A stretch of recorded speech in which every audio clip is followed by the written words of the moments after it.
ये वीडियो है एक्सक्लूसिवली उन सभी स्टूडेंट्स के लिए जिनको हमेशा स्टडी मोटिवेशनल वीडियो का इंतजार रहता है। ये वीडियो डेडिकेटेड है उन सभी स्टूडेंट्स को जो अपने सामने किताबों का ढेर लगाकर बहुत देर तक पता नहीं कौन सी सपनों की दुनिया में खोए रहते हैं। ये वीडियो डेडिकेटेड है उन सभी स्टूडेंट्स को जो जुलाई में ये प्रॉमिस करके पढ़ाई स्टार्ट करते हैं कि इस बार मैं वो रिजल्ट लेके आऊंगा ना जो आज तक नहीं ला पाया, और होता भी यही है। उस बार उनका सबसे घटिया रिजल्ट आता है और जिसका ब्लेम वो अपने हार्ड सिलेबस को देते हैं, अपनी सिचुएशंस को देते हैं, बढ़ती हुई कॉम्पिटिशंस को देते हैं। अगले 6-7 मिनट के लिए अपनी किताबों को जरा साइड में रखकर ईयरफोन लगाकर मेरे साथ मेरे विचारों के साथ जुड़ने की कोशिश कीजिए। मूड हल्का करने के लिए एक कहानी सुनाता हूँ। महाभारत के युद्ध के दौरान अर्जुन ने श्री कृष्ण से पूछा कि हे कृष्ण, क्या मैंने इसलिए तीर चलाना सीखा था कि मुझे अपने ही घर वालों पे तीर चलाना पड़ेगा? क्या मैं इतना बड़ा अभागा हूँ कि मेरे ही हाथों मेरे परिवार वालों की हत्या लिखी हुई है? भला ये कौन सा धर्म है जिसमें मैं अपने ही हाथों अपने भाइयों का,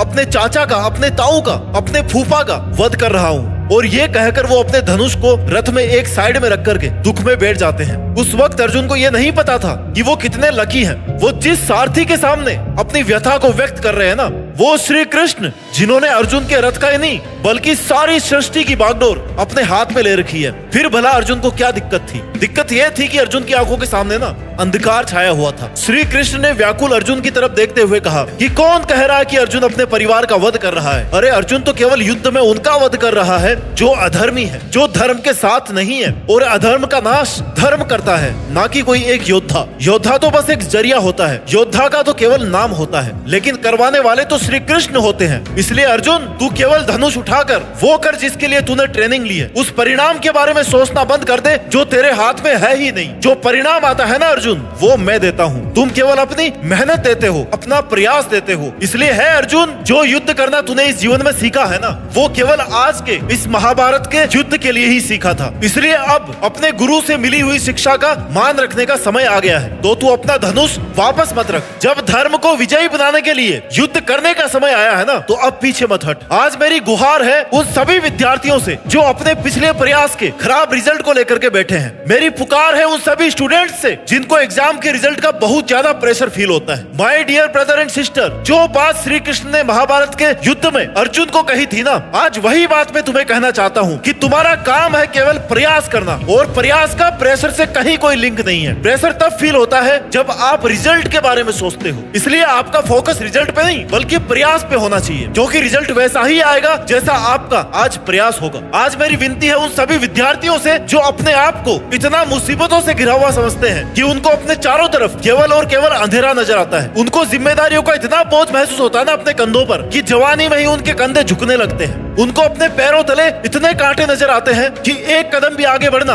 उनको बहुत दर्दनाक लगता है। थोड़ा सा सोच को लगाम दो माय डियर स्टूडेंट। कभी भी जबरदस्ती वाली भावना से किसी काम को करने में मजा नहीं आता है। ठीक उसी तरह जबरदस्ती की गई पढ़ाई में ना कोई मजा नहीं आने वाला। किताब को बंद करके बाहर खिड़की से देख। क्या इस कठोर सी दुनिया का सामना तू बिना ज्ञान के कर पाएगा? क्या अर्जुन ने धनुष चलाने का प्रशिक्षण नहीं लिया होता तो क्या वो महाभारत में धनुष चला पाते? आंखें बंद करके महसूस कर कि क्या किताबों ने कोई गुनाह किया है जो उनको नजरअंदाज करके एक तरफ रख करके कोई सजा दे रहा है मानो। जरा सोचो, अगर अर्जुन भी अपने गुरुकुल में ऐसे ही धनुष को साइड में रख करके खाली टाइम पास करते ना, तो क्या वो महाभारत के हीरो बन पाते? हाँ, मानता हूँ कि आज की रातों के अंधेरे में ना कोई नहीं है जो तुझे रोशनी दिखाए, जो तुझे रोशनी करके ये बताए कि रास्ता किधर से जाता है। हाँ, मानता हूँ कि आज इस कमरे की चार दीवारी का सूनापन तुझे अंदर से खाया जा रहा है, खोखला बना रहा है। जब तुझे दूर बजते हुए किसी डीजे की आवाज आती ना मंद मंद सी, तो तू यही सोचता है कि वाह रे किस्मत, मुझे चिढ़ा रही है मेरी किस्मत। हाँ, मानता हूँ तुझे आज वो शख्स छोड़ के चला गया ना जिसके फेवरेट कभी तुम हुआ करते थे, अब उसको तुमसे कोई और मिल गया है बेहतर, अब वो उसका फेवरेट है। Stop blaming your destiny and start believing in your destination. जिस विद्यार्थी को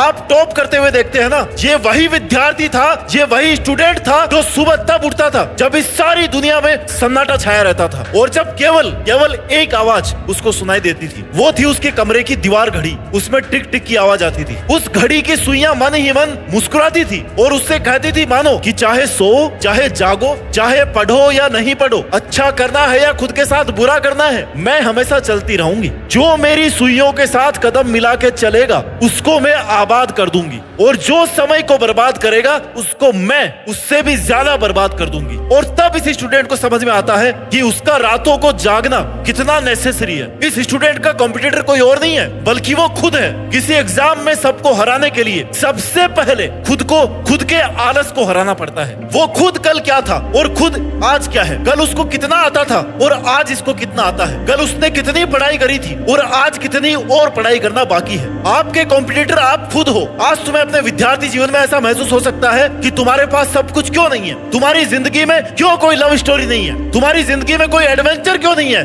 मस्ती क्यों नहीं है। इसलिए नहीं है मेरे भाई कि ये सब नॉनसेंस है, बकवास है। सोशल मीडिया ने तुम्हें गुमराह बना रखा है। रील्स देख देख के तुम्हारे दिमाग में कील ठुक गई है। आशिकी से पेट नहीं भरता, या तो धूप में मजदूरी करने से पेट भरता है या फिर रात में जाग करके चौकीदारी करने की ड्यूटी से पेट भरता है। इसलिए अपनी सोच को लगाम दे और उसको अपनी जिंदगी से निकाल दे जिसको तू अपनी किस्मत की बागडोर दे रखा है। वो बागडोर चली गई तुम्हारे हाथ से, क्यों नहीं समझते हो। किस्मत भी लेके चली जाएगी और सबसे जरूरी मेहनत भी ले जाएगी तुम्हारा वो सामर्थ्य भी ले जाएगी जिससे तुम अपनी जिंदगी को एक मीनिंग दे सकते हो, एक अर्थ दे सकते हो। देश में अपना नहीं बल्कि दुनिया में देश का नाम कर सकते हो। और अगर वक्त मिले रील देखने से तो पूछना एक बार अपने पापा से आंख में आंख डालकर कि पापा दर्द तो नहीं होता आपको जब मुझे साल भर पढ़ाते हो, एक पोटली भर के फीस की देते हो और जब मैं चुल्लू भर नंबर लेकर के आता हूँ घर पे तब आपको बुरा तो नहीं लगता पापा। आपकी एक्सपेक्टेशन से परे आपके मम्मी पापा का जवाब पता क्या होगा कि बेटा कोई बात नहीं, अगली बार ज्यादा मार्क्स आ जाएंगे, ज्यादा से ज्यादा 1 साल और फीस देना पड़ेगा ना, क्या हो जाएगा, तेरे लिए तो कमा रहे हैं। इस बात में तुम्हारे पेरेंट्स को सलाम करना पड़ेगा कि तुम्हारे पेरेंट्स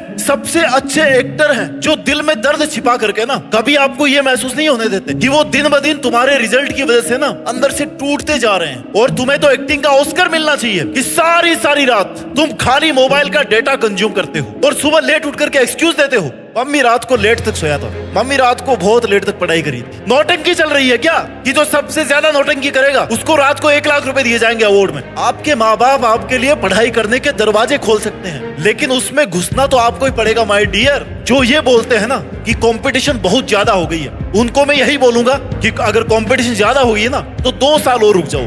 2 साल बाद में ना इससे भी ज्यादा कंपटीशन हो जाएगी और तब भी अगर आपको कंपटीशन ज्यादा लगे ना तो फिर एक और ऑप्शन है, फिर और 2 साल रुक जाना और फिर कंपटीशन और दुगनी हो जाएगी। अगर अवसर है तो केवल आज है, इसी साल है, अगले साल कंपटीशन का रोना इससे भी ज्यादा हो जाएगा। ये जो अभी का दौर है ना इसमें कंपटीशन इतनी नहीं है जितनी 2-3 साल बाद में हो जाएगी। इसलिए find out the opportunity in present only. You have to build habit of studying harder and harder and harder. Because motivational video देख के ना आप स्टडी करना स्टार्ट तो कर दोगे बट डेली खुद से स्टडी कराने के लिए आपको अपनी हैबिट बिल्ड करनी पड़ेगी। इनिशियल फेज में मोटिवेशनल वीडियो आपकी हेल्प कर सकता है बट एक टाइम आने के बाद में ना मोटिवेशनल वीडियो फीका लगने लग जाएगा। क्यों? क्योंकि सेल्फ मोटिवेशन नहीं आ रहा है। क्यों? क्योंकि आपने हैबिट ही डेवलप नहीं करी लगातार पढ़ाई करने की। इसलिए सेल्फ मोटिवेट रहोगे ना तो आपको लगातार मेहनत करने की हिम्मत मिलेगी। सेल्फ मोटिवेशन आपकी आज की सिचुएशन, आप किस बैकग्राउंड से आते हैं, आपके माँ बाप क्या है, आपको बनना क्या है, ये है आपका self motivation. Doctor APJ Abdul Kalam कहते हैं कि एक इंसान को अगर सफलता का आनंद लेना है ना तो उसको मुश्किलों से गुजरना ही पड़ेगा क्योंकि बिना मुश्किलों के ना वो सक्सेस को एंजॉय नहीं कर पाएगा और ना ही उसकी रेस्पेक्ट को मेंटेन कर पाएगा। थॉमस एडिसन जिन्होंने कई सैकड़ों बार असफल प्रयास के बाद लट्टू का आविष्कार किया, बल्ब बनाया, उनका कहना है कि एक इंसान की कमजोरी ये नहीं है कि वो काम नहीं कर पाया या उसकी किस्मत में समस्याएं बहुत ज्यादा थी, बल्कि उसकी सबसे बड़ी कमजोरी ये है कि वो हार बड़ा जल्दी मान लेता है। इसलिए अगर उसको सफल होना है तो उसमें इतनी हिम्मत होनी चाहिए कि असफल होने के बाद भी एक और प्रयास के लिए हिम्मत जुटा पाए क्योंकि हो सकता है वही प्रयास आपका अंतिम प्रयास हो। जो लोग ये सोचते हैं कि वो फेल हो गए हैं उनको वास्तव में ये नहीं पता होता है कि उन्होंने कितना करीब से आकर के सफलता को छोड़ दिया है। अगर आपको पढ़ाई में कुछ आता नहीं है ना तो इसमें आपकी कोई गलती नहीं है, लेकिन अगर आपको पता है कि आपको ये नहीं आता और फिर भी आप उसको जानने की, उसको सीखने की कोशिश नहीं कर रहे हैं, प्रयास नहीं कर रहे हैं तो ये अभी आपकी गलती है। क्योंकि ये जो टॉपिक्स है ना जो आपको नहीं आ रहे, जिनको आप ब्लेम कर रहे हो कि बहुत हार्ड है, ये आपके जैसे मेंटल एज के स्टूडेंट्स के लिए बनाए हुए हैं। भागवत गीता में लिखा है कि अभ्यास करके हर असंभव काम को भी संभव बनाया जा सकता है, चाहे वो मेहनत करना हो या फिर अपने मन को काबू में करना हो। बाई बर्थ अगर हमें कुछ मिलता है ना तो वो है हमारे माँ बाप और हमारा परिवार। इनके अलावा बाकी सब चीजें